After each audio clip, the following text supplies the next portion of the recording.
Kerajaan Samudra Pasai terletak di Aceh dan merupakan kerajaan Islam pertama di Indonesia. Kerajaan ini didirikan oleh Merasilu pada tahun 1267 Masehi. Bukti-bukti arkeologis keberadaan kerajaan ini adalah ditemukannya makam Raja-Raja Pasai di Kampung Gedong, Aceh Utara. Makam ini terletak di dekat reruntuhan bangunan pusat Kerajaan Samudra di Desa Beringin, Kecamatan Samudra, sekitar 17 km sebelah timur Lok Semawe. Di antara makam raja-raja tersebut, terdapat nama Sultan Malik Al-Soleh, Raja Pasai pertama. Malik Al-Soleh adalah nama baru dari Merasilu setelah ia masuk Islam dan merupakan Sultan Islam pertama di Indonesia. Ia berkuasa kurang lebih 29 tahun. Seorang pengembara Muslim dari Maghribi, Ibnu Battutah, sempat mengunjungi Pasai pada tahun 1346 Masehi. Ia juga menceritakan bahwa ketika ia di Cina, ia melihat adanya kapal Sultan Pasai di negeri Cina. Memang, sumber-sumber Cina ada yang menyebutkan bahwa utusan Pasai secara rutin datang ke Cina untuk menyerahkan upeti. Informasi lain juga menyebutkan bahwa Sultan Pasai mengirimkan utusan ke Quilon, India Barat pada tahun 1282 Masehi. Ini membuktikan bahwa Pasai memiliki relasi yang cukup luas dan kerajaan luar.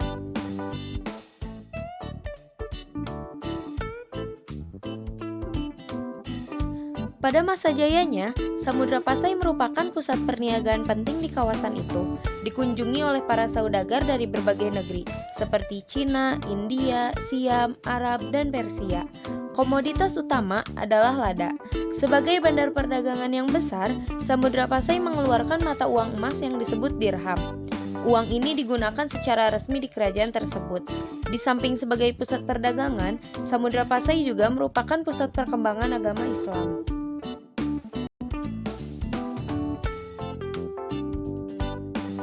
Kerajaan Samudra Pasai merupakan kerajaan Islam yang terletak di pesisir pantai utara Sumatera, sekitar kota Lok Semawe, Aceh Utara, Provinsi Aceh, Indonesia.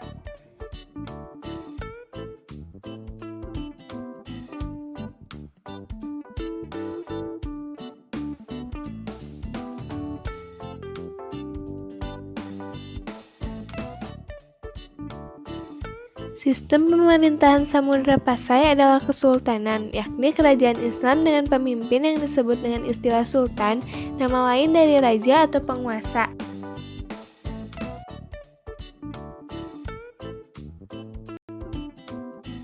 Satu, Sultan Malik Al-Saleh 1267 sampai 1297.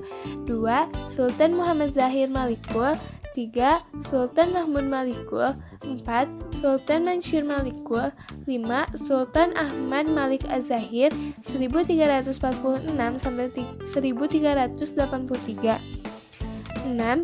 Zain al-Abidin Sultan Malik Az-Zahir 1383 sampai 1401. 7. Sultan Narasyah atau Sultanah Narasyah 1420 sampai 1428. 8. Sultan Salah ad-Din 1402. 9. Sultan Abu Zaid Malik Az-Zahir 1455. 10. Sultan Mahmud Malik Az-Zahir 1455 sampai 1477. 11. Sultan Zain al-Abidin 1477 sampai 1500. 12. Sultan Abdullah Malik Az-Zahir 1501 sampai 1513. 13. Sultan Zain al-Abidin 1513 sampai 1524.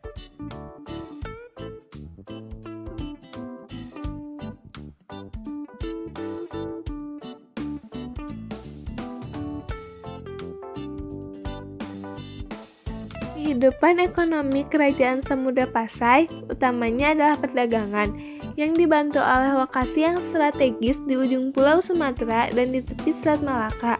Selat Malaka saat itu adalah jalur perdagangan laut yang sangat penting yang menghubungkan India, Semenanjung Arab, dan Persia dengan Cina di timur.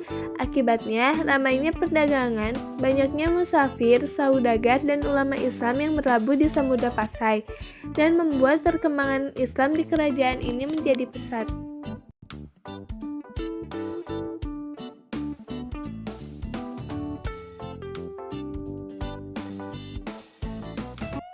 Dari sisi kehidupan sosial budaya, masyarakat Pasai mempunyai kemiripan dengan pola kehidupan sosial budaya yang ada di Malaysia.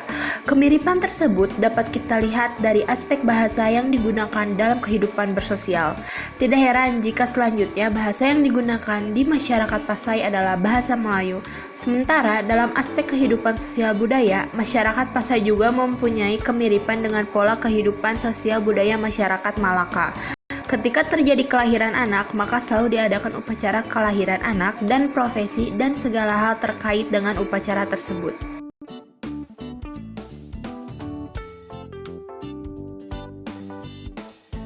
Ada beberapa faktor kemajuan kerajaan Samudra Pasai, yaitu letaknya strategis di Selat Malaka yang merupakan jalur perdagangan internasional. Yang kedua, hasil lada yang meningkat dan kekayaan alam yang melimpah. Yang ketiga, Samudra Pasai selalu meningkatkan hubungan dagang dengan Cina dan India. Dan yang terakhir, kebudayaan yang dibawa oleh kerajaan Samudra Pasai mudah diterima oleh masyarakat. Ada beberapa faktor keruntuhan kerajaan Samudra Pasai. Yang pertama ada faktor internal, yaitu pemimpin yang kurang cakap setelah Sultan Malik Al-Thorir. Sultan Malik Al-Thorir adalah pembawa kejayaan kerajaan Samudra Pasai. Sepeninggalan Sultan Malik Al-Thorir, kerajaan berpindah pada penerusnya. Namun, karena kinerja yang kurang cakap, kerajaan Samudra Pasai terus mengalami kemunduran. Yang kedua, terjadinya perebutan kekuasaan. Perebutan kekuasaan dan pemberontakan yang terjadi pada zaman pemerintahan Sultan Zainal Abidin membuat kekuatan kerajaan ini melemah.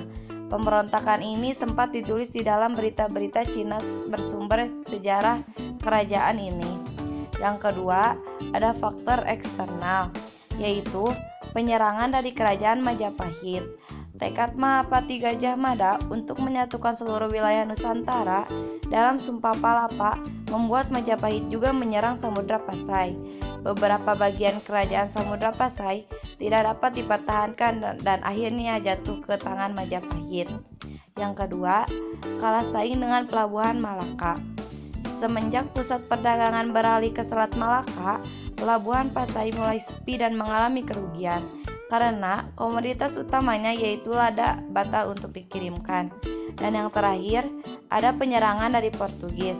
Akhir riwayat dari kerajaan ini adalah penyerangan Portugis yang memanfaatkan konflik internal yang terjadi. Kerajaan Samudra Pasai runtuh sekitar tahun 1500 karena penyerangan ini. Peninggalan kerajaan Samudra Pasai. Yang pertama ada Cakradonya. Adalah sebuah lonceng yang berbentuk stupa buatan negeri Cina pada tahun 1409 Masehi. Ukurannya tinggi 125 cm, sedangkan lebarnya 75 cm. Pada bagian luar, Cakradonya terdapat beberapa hiasan serta simbol-simbol kombinasi aksara Cina dan Arab.